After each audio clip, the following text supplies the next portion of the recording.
Type 1 is kindly co-sponsored by Dexcom UK and Ireland. The Dexcom G6 CGM system can send glucose readings to your compatible smartphone or watch with directional arrows that tell you which way your glucose is going. Head to dexcom.com to get started.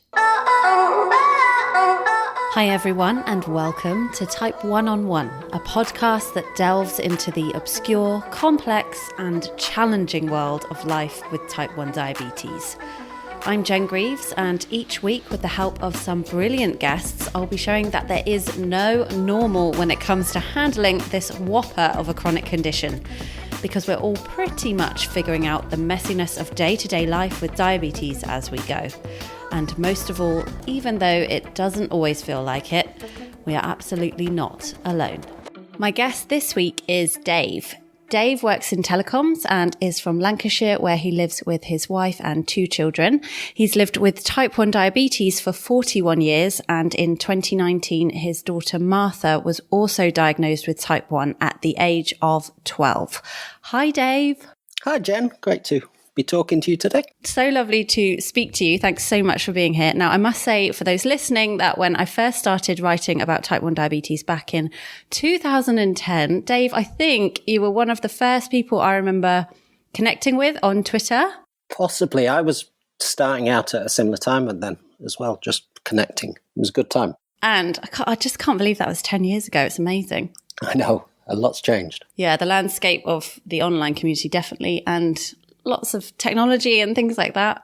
So I'm really curious to see where this chat will take us today. So let's get going, shall we? Yeah. Okay, so you were diagnosed in the late 1970s, is that right? Yeah, 1979 in March.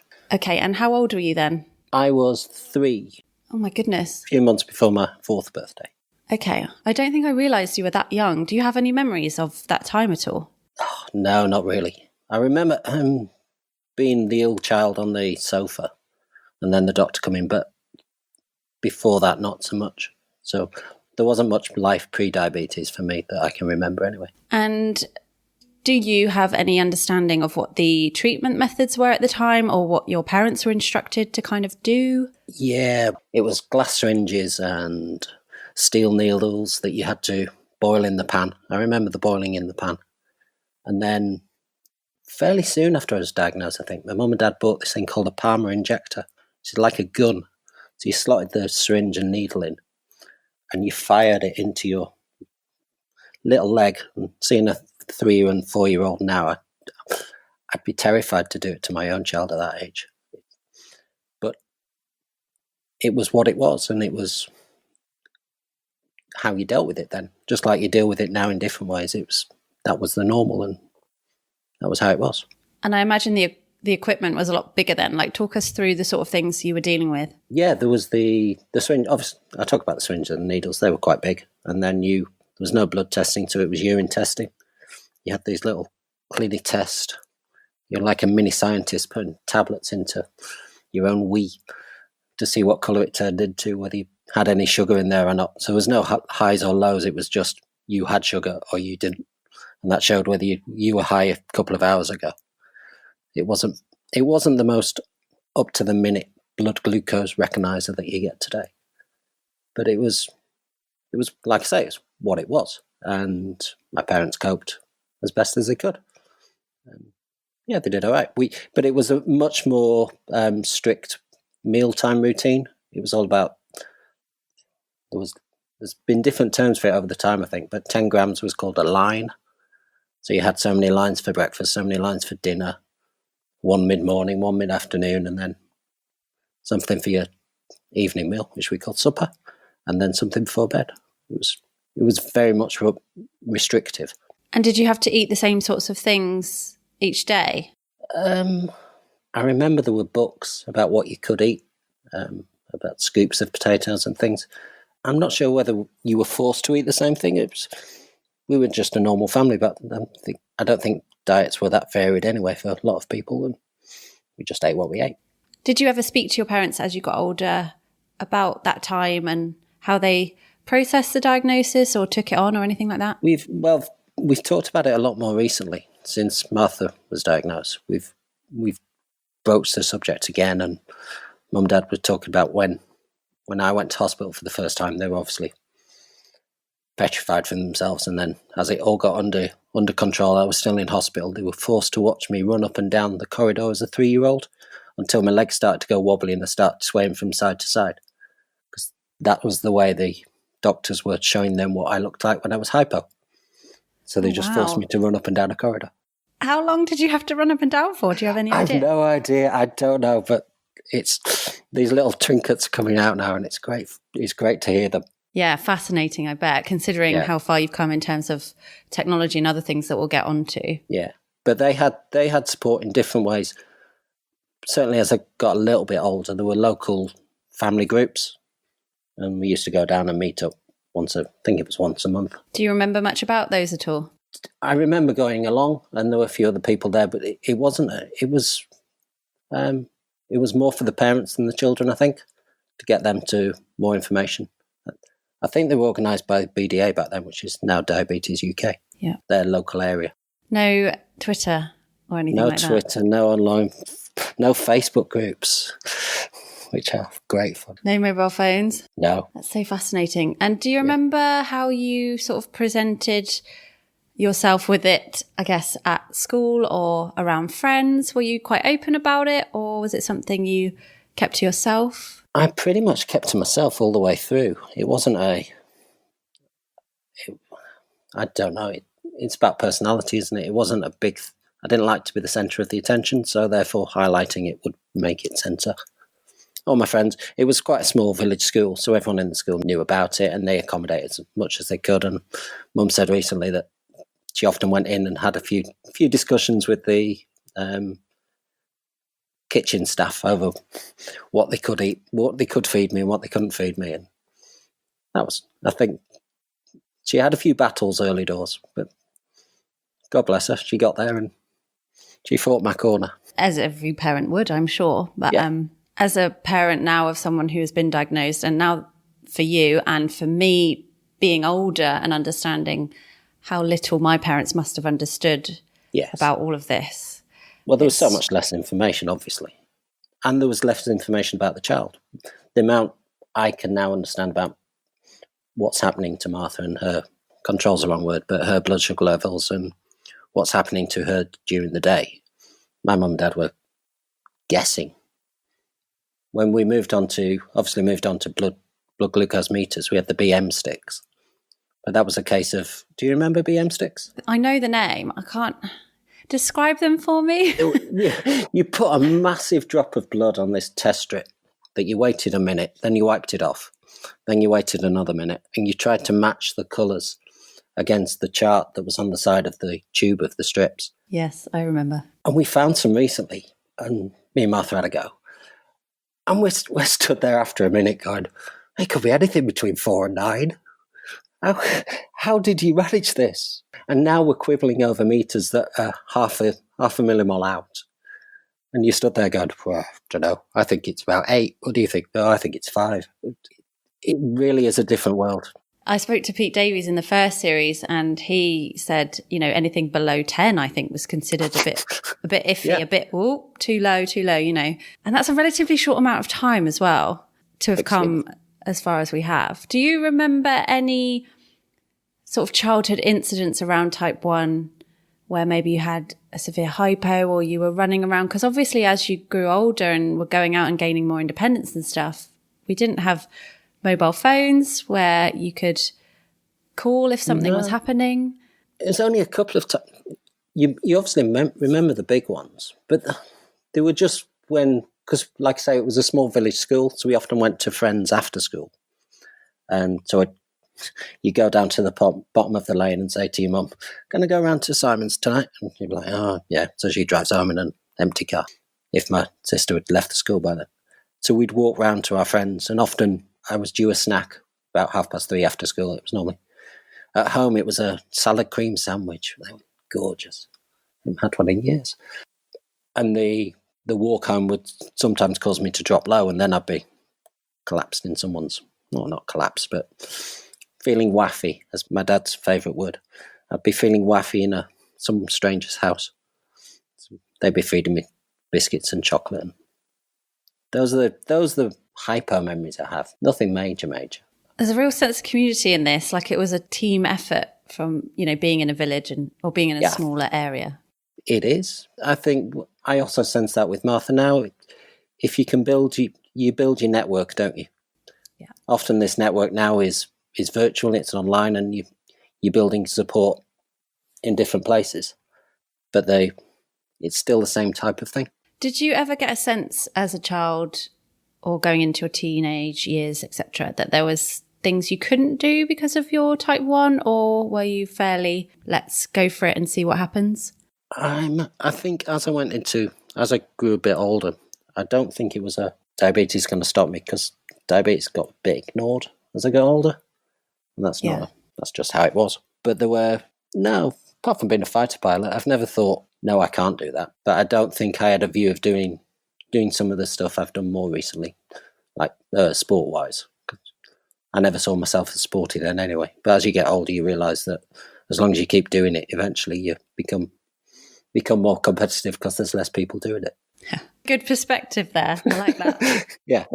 So, but it sounds a bit down, but there were some good times along the way, because we did some diabetes camps. Mum and Dad used to send me away. Send me away sounds bad, but they used to let me go to the BDA, Diabetes UK camps. So I went up to Scotland though the first time I went away, I got chicken pox. So they had to come and collect me from York. And then... Oh, no. Yeah, I know. So the York was the close one. So they had to come and get me. And then they were able to get me on another one, but that was down in Cobham in Kent. So they then had to drive me down to Cobham a couple of weeks later. Well, no, they drove me down to 10 Queen Anne Street, which was the BDA headquarters then, to put me on a bus. And I must have been young. I can only have been 6 or 7 type age. And getting on a bus with strangers and going to this big house in the middle of Kent. And presumably at 6 or 7, without type 1 diabetes, there's no way you would have been doing something like that. No, maybe not. Then I went up to Scotland and I got a certificate for doing my first injection. And then... Do you know what age you were when you did your first injection? No, I can't remember. Similar type of age, maybe 7 or 8. But like I say, there were bigger needles back then. I'm going to claim it was a lot harder back then. Yeah, I would say Although it's not. Sticking something sharp in your leg's never easy, however big it is. Do you remember getting your first blood glucose meter or anything like that? Yeah, the first meter was the blue Reflux 2? I don't know. It took the BM strips, the same strips we were talking about earlier. It was a massive thing. But I think Mum and Dad paid for that. Well, I know they paid for that. And they were also paying for the strips as well, because I remember cutting the strips in half so that we could use twice as many, because they were quite wide.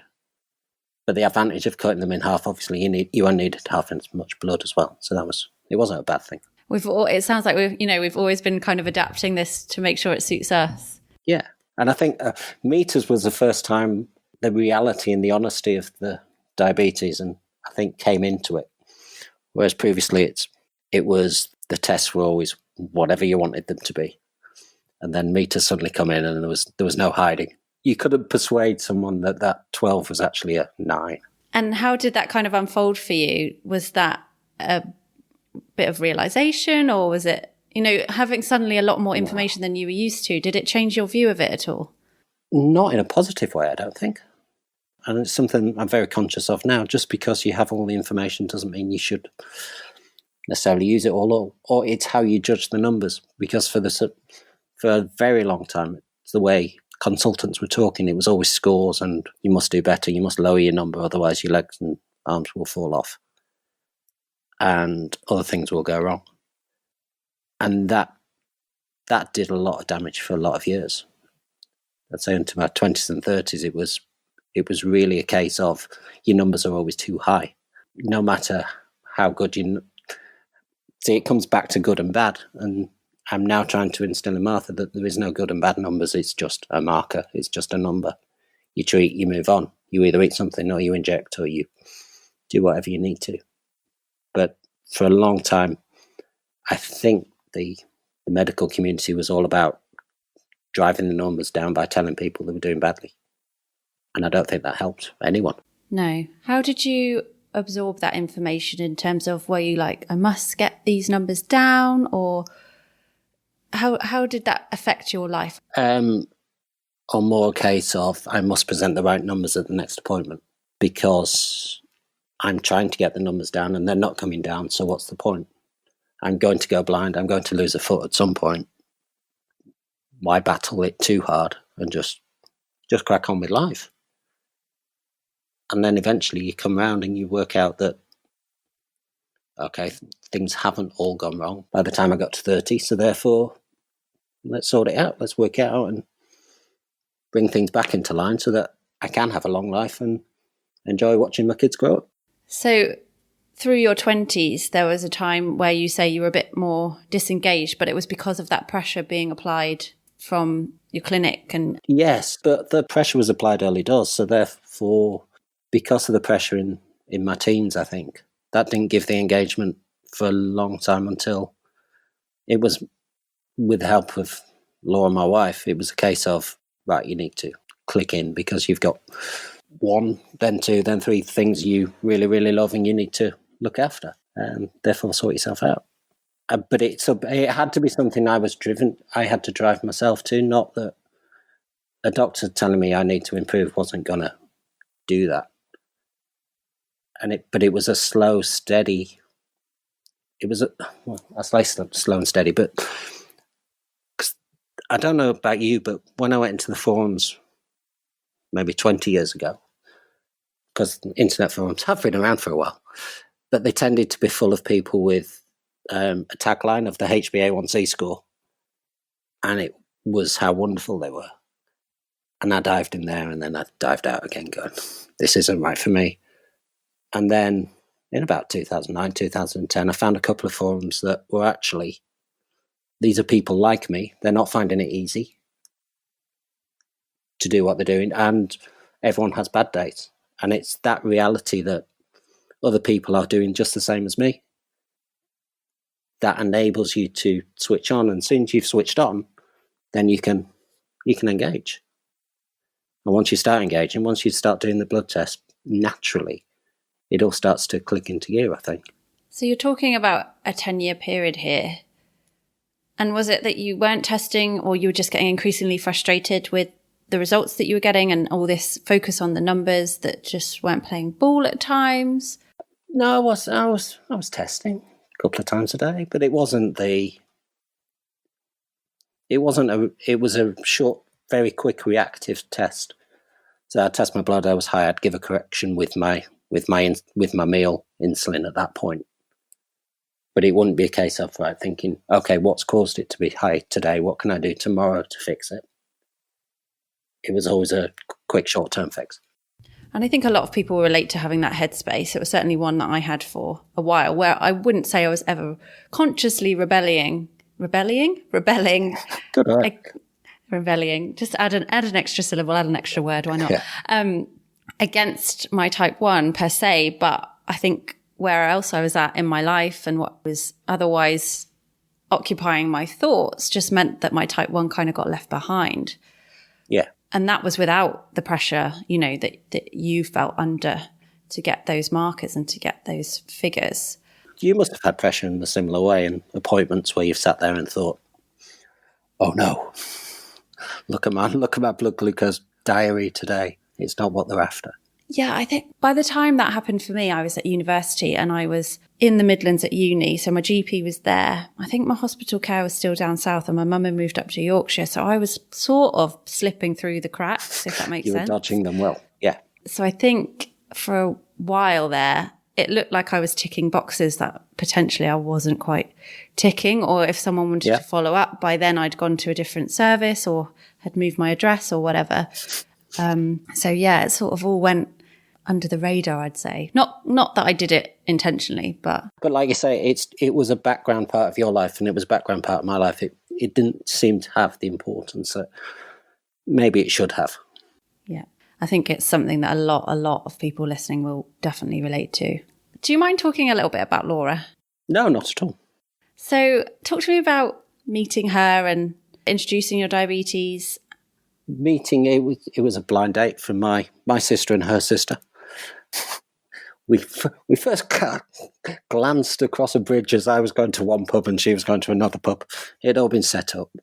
So then we met in another pub later on. It was good. But introducing the I think that came fairly quickly. It was a case of, I'm diabetic, because I used that term back then. I'll come briefly onto diabetic.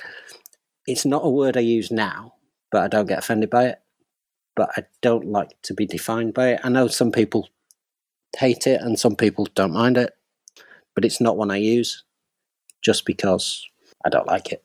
But back then, I was the diabetic. So I don't remember consciously saying, yeah, I'm diabetic, but I think she might have been told, or she already knew, or something like that. But that the first time it properly entered her life, you might say, we were on a walk up a local hill, and obviously wasn't doing the best control of my life, and I started to drop down. So I'm playing hide and seek behind these really thin silver fern trees, going, you can't see me, you can't see me. She's going, you're there. I'm going, no, you can't see me. So that went on for a while, and then she eventually dragged me off the hill and down into the car park, and then she went scurrying off to find some chocolates from a neighbour, from a local house. And then one of the problems was she couldn't drive at the time, so we then had to sit in the car waiting for me to come back up before we could go home, or back to her house, because we weren't together then, obviously. Right. It sounds like she instinctively knew what to do and completely handled it brilliantly. She did. Yeah, that's who she is. But I think with what's happened recently with Martha, I'm slowly grasping the massive impact it has as someone caring for someone. Sounds like she's stood there mopping my brow 24/7. But living with someone with diabetes is not easy, and I don't think I appreciated up until December how impactful it is and how much she was worrying more than I realised. And she always has had my back, even at times when sometimes I've not been the nicest person when I've been hypo. It's not always the best Dave when he needs something to eat and is refusing something to eat, and it's not a part of me I like. But to her credit, she'll often shout back, quite rightly, but she'll always make sure I've had something to eat. Yeah, amazing. You sound like a team. Yeah, we are. Yeah. And I'm sure you've helped her in many, many ways, in other ways. Yeah, we bounce off each other. Yeah, we do all right. So what prompted that shift in thinking that you mentioned before, where you realised that it maybe wasn't so much about the numbers, or that your mind had started to shift in terms of how you were viewing your diabetes? I think it just was that long-term view of, I've got 2 children now. I need to start thinking about if I want to see them grow up and how long I want to be with them. And I think that was the first step. And then I'm a researcher, always have been, always will be. I think that comes from my dad, who's a lifelong subscriber to Witch. And I think that sort of instilled itself in me. You've got to research everything to the finest detail forever. So at that point, I started to click on, and then I started to realise that maybe the technology I'd looked at historically and thought, no, I don't want that, such as the pump. I thought, well, maybe it could be useful for me. But to do that, I will have to both engage with myself and also start to engage with the healthcare professionals, because they're the ones who are in control. And how did you navigate those conversations? Did you find that they were quite open to having a different kind of dialogue? Yeah, well, for that fact, it was relatively easy, because although the nurses were consistent, I didn't see them very often. So it was easy to refresh and say, I'm approaching this something different. And the consultants were always on a rota basis, it seemed. I never had the same one frequently until I fell into a couple of good ones. And then I could start to have conversations about, okay, this is where I am. My HbA1c is well into double figures. I want to get it down. How do I do that? and you can start to have conversations about different technology available. And sometimes you have to play in the game's the wrong term, but you've got to use your strength and take your chances while you can. So while my HbA1c was up there, it gave me more ammunition to go for if I wanted a pump, to say, okay, please can I have a pump, because my HbA1c is up there. Did you feel well at this time? Yeah, I've never felt unwell. Up until that point, I'd not had any complications of any sort. I'd never had a kick up the backside to say, you've got to sort this out. Maybe if I'd had that earlier, I know some people do get that earlier, much earlier. And if I'd had that, maybe it would have done. Or maybe it just would have pushed me totally in the opposite direction. I don't know. There's that as well. And I think everyone sort of has to navigate their own path and come to these points as and when they're ready and able and have the headspace to, you know. I meant more sort of with the HbA1c, as you say, that was slightly higher, just a general kind of feeling of tiredness or anything like that. I guess, do you know when you're in it? I don't think you do. Because I've been prescribed thyroid tablets off and on for a long time. And every time the doctor says, oh, well, are you feeling tired? Well, I work quite a lot. I've got 2 young children. Yeah, what's tired? I don't know. What is not tired? Yeah. When the markers are so vague, it's hard to know if that's the cause or it's just that's who you are. Yeah, so, absolutely. And whether, you know, how can you separate diabetes from life as well? Yeah. So this was around the time, correct me if I'm wrong, that you started your blog about living with type 1, when you started to approach thinking about the pump. Yeah. And what was it about the pump that you felt like would change things for you or help you? I didn't know if it would. And that's the honest question. But I liked, because when I started to engage with my own condition and started talking to the doctors, they gave me a Viva AccuCheck expert meter, which Martha's now got as well. It's quite funny. But that, because it has a bolus advisor on there, it sort of, it was a natural next step, because if it's telling you, you enter how many carbs you want and it tells you how much insulin to take, well, surely it'd be easier if all I had to do was then press a button. And I could do it in much smaller amounts, which would help, because I would also start to take a bit more exercise. I've always run quite a bit. Well, quite a bit, say occasionally. But part of another reason to get myself sorted was to sort of improve my sport. So every time I went running out, I didn't go low, or more often than not, actually go high. So I was trying to work out what was causing what. So I think pump was the natural next step after that meter for me. But I was still in a unknown, indecisive place. So that's why I started writing the blog. It wasn't to share my story with the world. It was more of I can write everything down and then I can process it better, and I could look back and see what I thought and then take it from the next step to the next step. And it was quite strange because Mike, Everyday Ups and Downs, was going through exactly the same thing at the same time. So we were on a similar journey at the same time. So we've not really touched on it, but the connecting with people going through similar things to me without being perfect was the biggest driver, I think. Knowing that I wasn't the only one who was finding this hard, and that there were other options. Because when you went to see the consultant, you had 2 results. Everyone else in that waiting must either have been perfectly controlled or their feet were dropping off, because they were the only options available, so I thought. But to understand that other people were feeling similar to me was a real eye-opener, really was. How did it make you feel, having gone on the forums before where everyone seemed to be posting their perfect HbA1c, to interact with people like Mike and others as you started putting a bit of yourself out there online? It was like a light. It sounds a bit pathetic, but it really was as though someone had said, you're okay, you're doing all right. And not with the help of others, but by talking to other people, you can improve yourself. It wasn't that I would ask them how to improve myself. It would be, well, what do you do? If they're doing that, why don't I try that?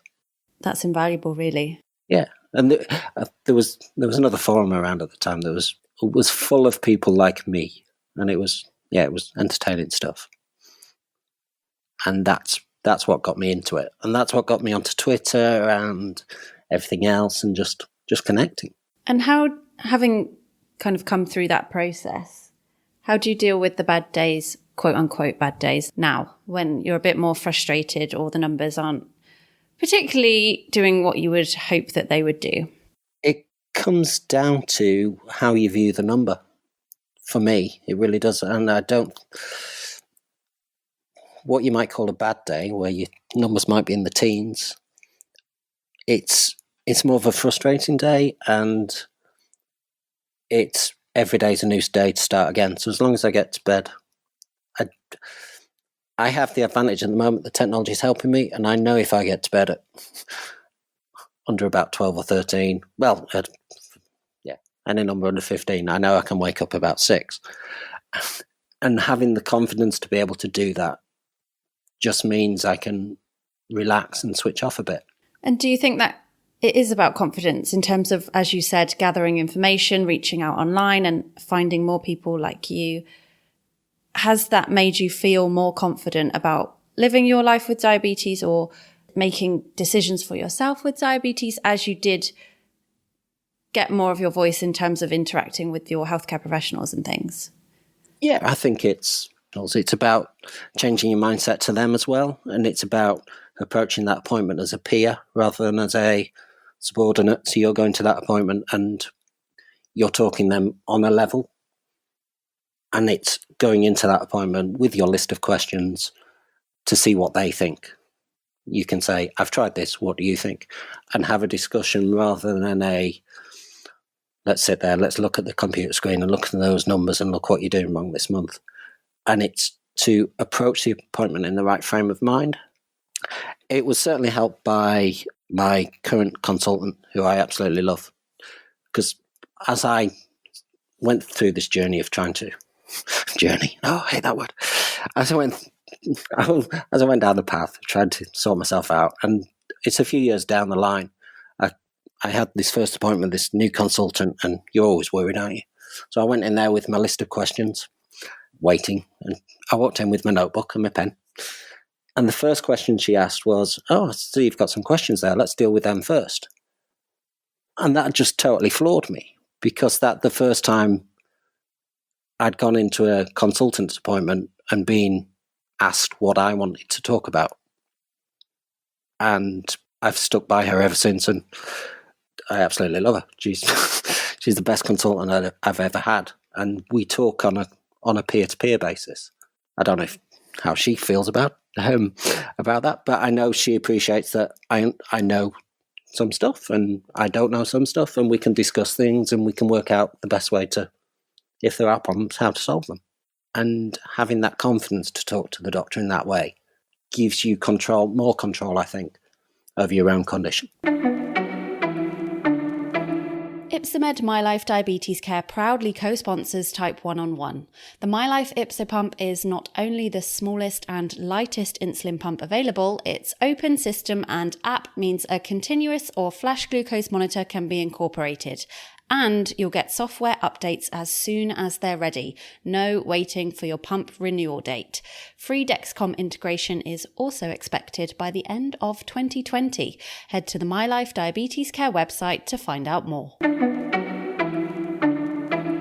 So, as we mentioned a couple of times, your daughter Martha was diagnosed at the end of last year. She was. Do you want to talk a little bit about how that presented itself, how that all happened? Yeah, it arrived fairly quickly for us. Going back to me, my mum is convinced I picked up a bug in autumn that I never really got over.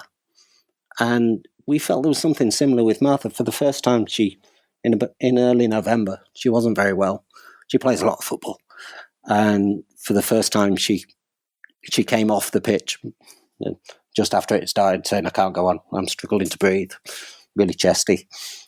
It's and that's not like her to actually want to be subbed. And funnily enough, that day, the other man was type 1 as well. I know him quite well. And he was like, what's up with Martha? She's not herself today. I went, no, I don't know why. But there was a few bugs going around at the time, and we thought, oh, same as everything else. Then it got to start of December, and she joined another football team. So she was doing quite a lot of training 3 nights 1 week, 4 nights another week, and playing games Saturday and Sundays. And she was shattered, absolutely shattered. And it was, well, you're playing too much football. And then she was drinking a bit, and it's like, I'm drinking more water, I'm always thirsty. Well, you're playing so much sport, you're bound to be thirsty, aren't you? Even though I'm sat here and I'm posting on my Twitter for tease everyone else, say, watch out for the symptoms, watch out for the symptoms. No, it's not getting there.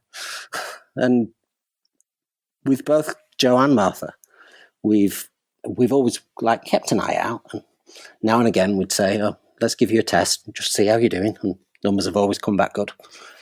And then I had my works Christmas do in Leeds. It was quite heavy, I'll admit. I got the train home, which was the longest train journey in the world. It was very juddery, I thought. Not very conducive to my stomach. Particularly on that day, for some reason. Yes. So I walked in the door, went straight upstairs, straight to bed. Meanwhile, Laura and Martha were downstairs, and they'd had the discussion, and Laura said, well, maybe we should test your blood. And Martha went, oh, okay. No, so I went to bed, and then Laura said, oh, well, we'll test you in the morning. So then I got up, and Laura mentioned what Martha had been saying. And then I went into Martha's room, and for the first time I was hit by that sickly sweet smell.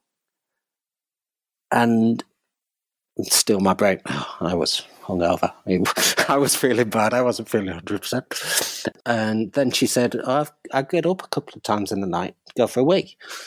I says, I've been doing this long. She said, no, last few nights. Okay. So then boxes are starting to be ticked in my head. So I say, all right, let's test your blood.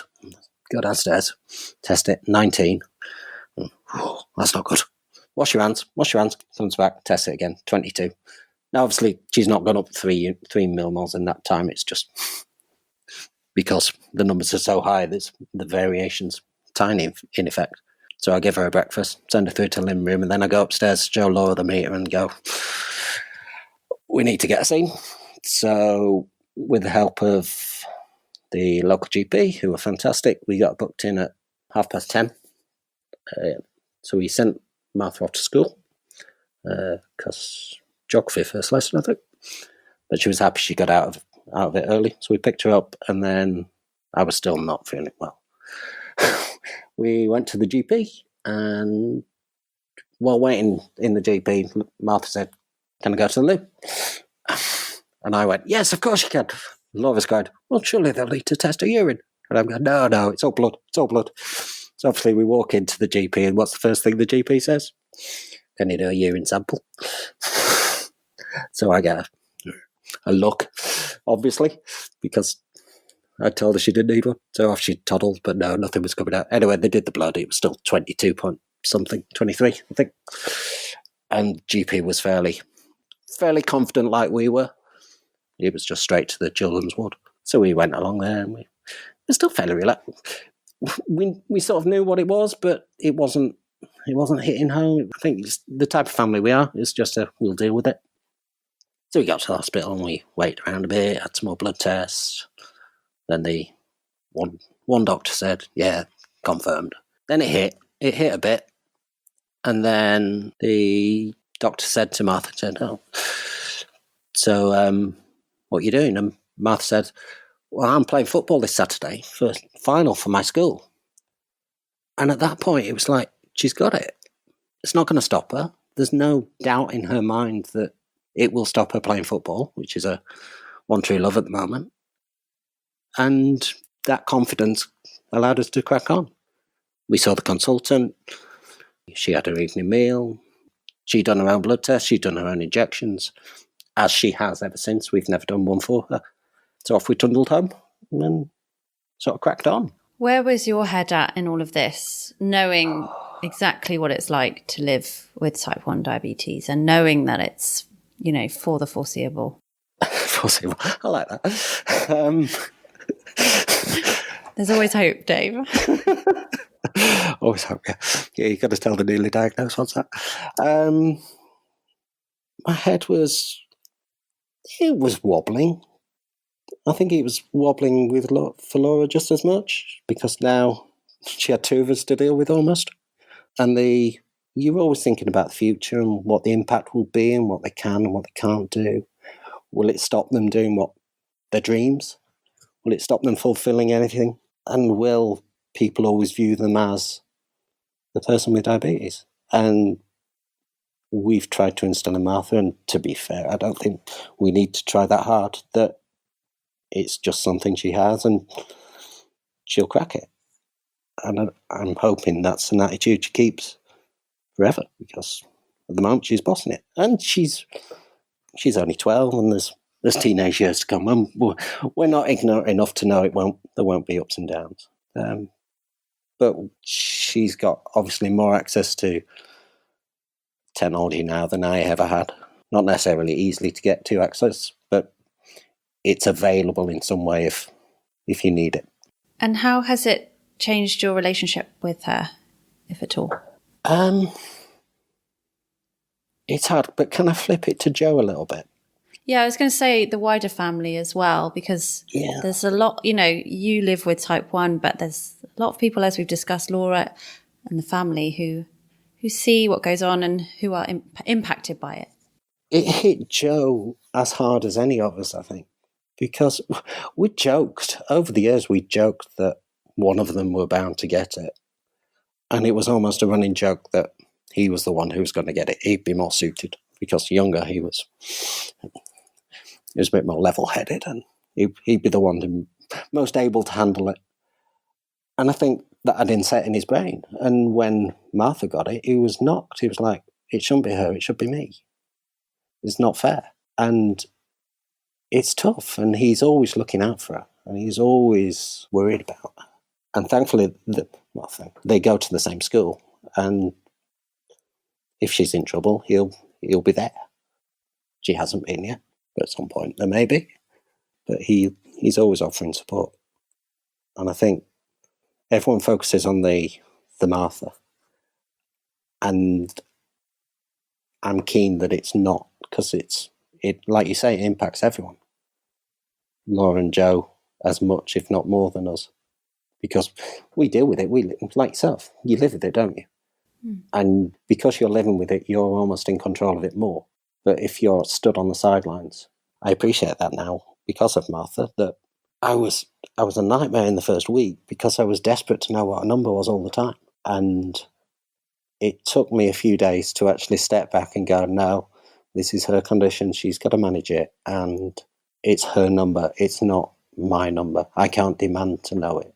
But I think we've all got that relationship now where we're all fairly open with it, and Joe will say to her, and he'll say to me, so what's your numbers? And through that knowledge and sharing, his knowledge and understanding is grown as well. Yeah, there's an amazing amount of compassion and empathy there. It's incredible. How do you then balance letting her go off and play that football match 2 days later and get on back to school? Football match? She had one game Saturday and then two on Sunday. It was great. Wow. The final on the Saturday that she played in, she scored the winning goal. Then she had a pie at halftime, at the end of halftime, because they played the game at halftime, because that's what they do. And she sits there and injects in the leg at halftime in the stand. And I'm thinking, you'll need to inject for that. And she goes, yeah, I know. And she just whips out a pen, stab. And I'm like, oh, I thought you'd have got to the toilet. She goes, why? No, bonkers. Why indeed, yeah. Yes. And then day after was the derby for her down for the team. And then she had a game for Fleetwood in the afternoon. So it didn't stop her. But at the same of those games, though, me and Laura were in bits. When she scored on the Saturday was just, thankfully my mum and dad were there and my brother came up as well. And it was just, unbelievable. It's amazing that you've got this sense of overcoming and achieving so close to getting that diagnosis. Yeah, and that's helped her so much. And I feel so, because we knew what we did, I think she had no doubt if she wasn't sure about something. We weren't afraid in that first night we saw her numbers and we could understand what they were. We knew what to do. Or we didn't know 100% what to do, but we knew whether she'd be safe or not, and what a sensible action would be and what a stupid, irrational action would be. And that's, for me, that made us feel so lucky. Whereas if you're a newly diagnosed parent with a child with type 1 who's never heard of type 1 before, you're told it by the doctor, it must be horrible. And yeah, we just felt so lucky. We slapped a Libra on her after about a week because we were compliant as well, though. We went back to see the hospital team, and we broached the idea of a Libra, and then they talked about how we won't be able to get funding, blah, blah, blah. I said, I've got one in my bag. They went, all right, yeah, do you need a spare reader?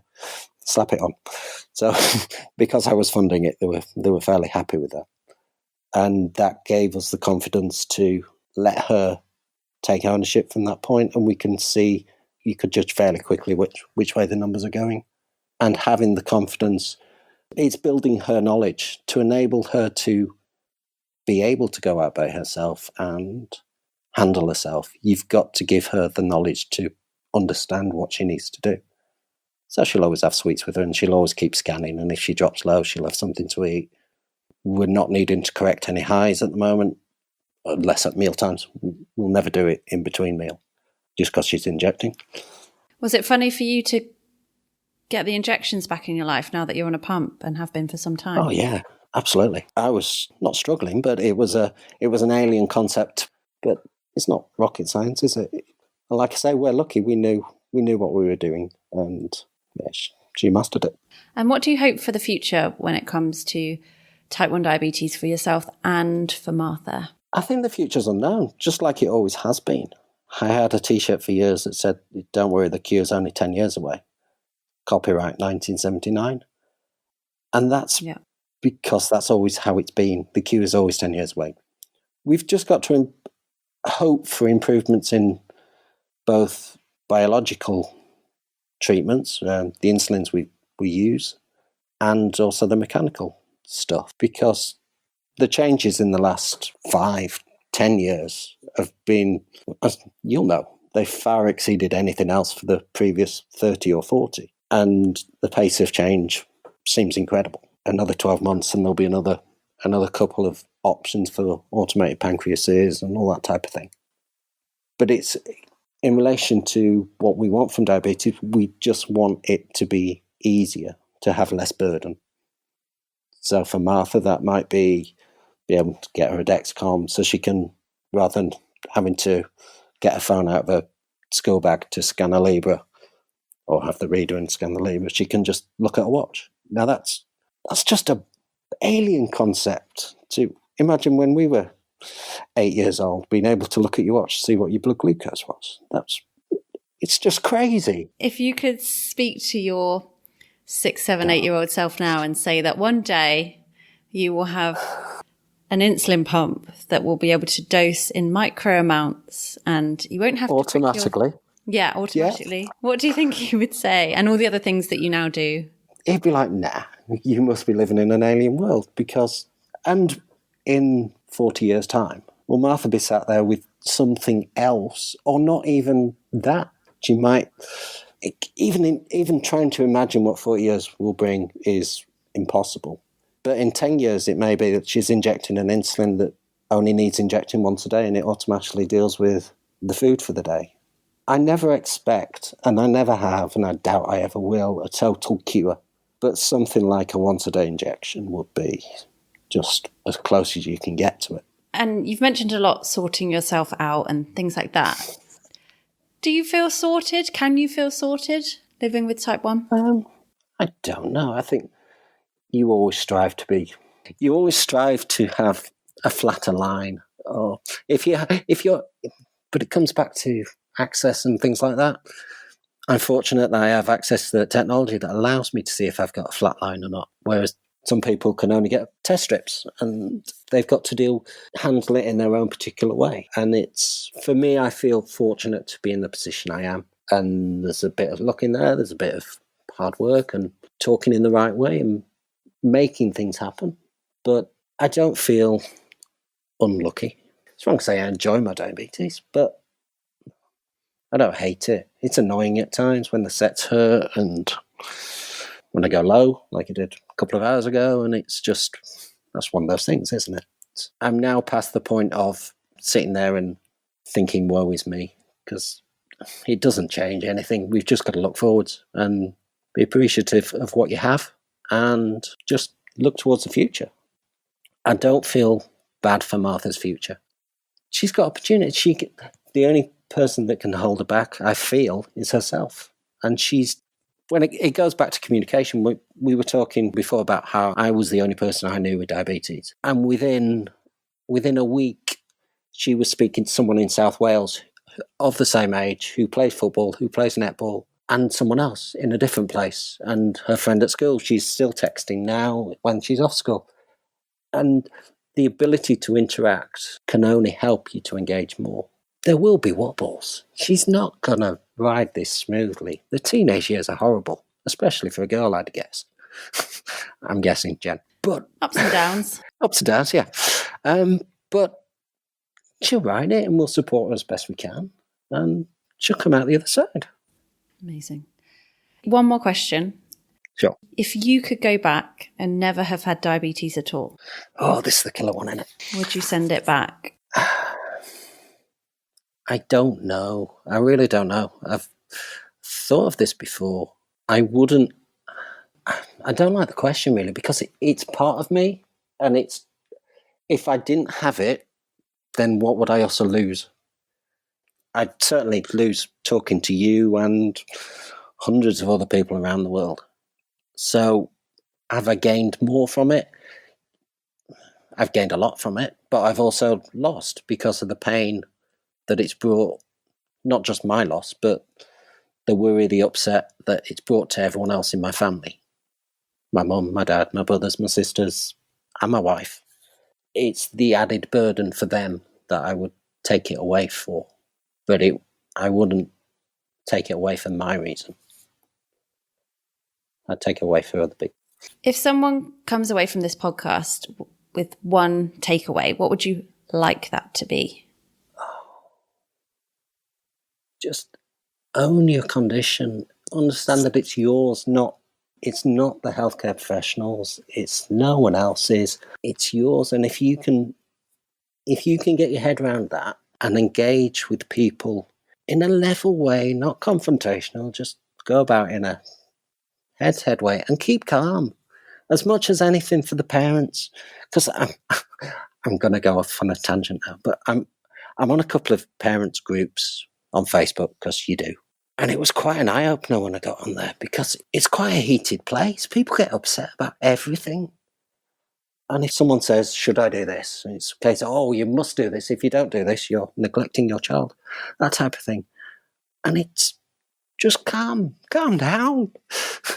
Just relax a bit. It's diabetes, isn't it? It's not going anywhere. Not soon anyway.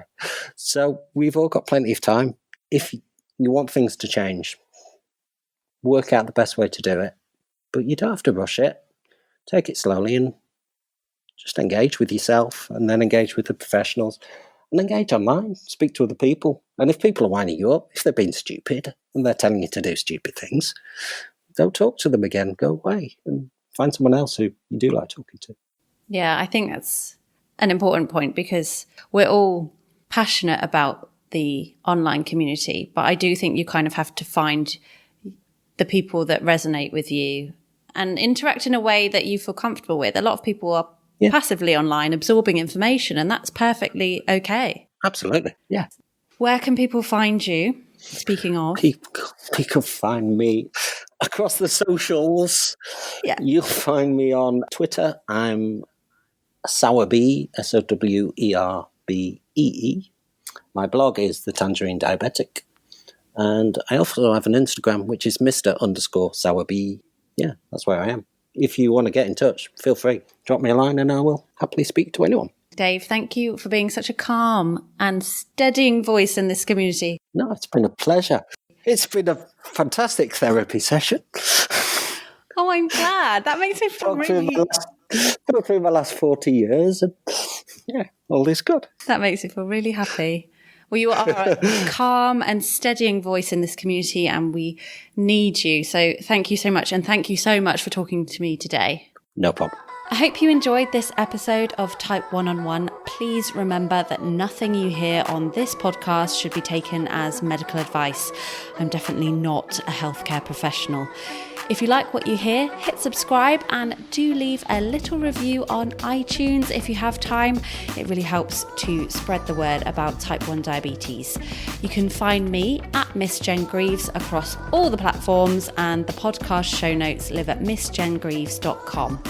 Thanks again to Dexcom UK and Ireland and Ipsomed My Life Diabetes Care for sponsoring this episode. And thank you so much for listening.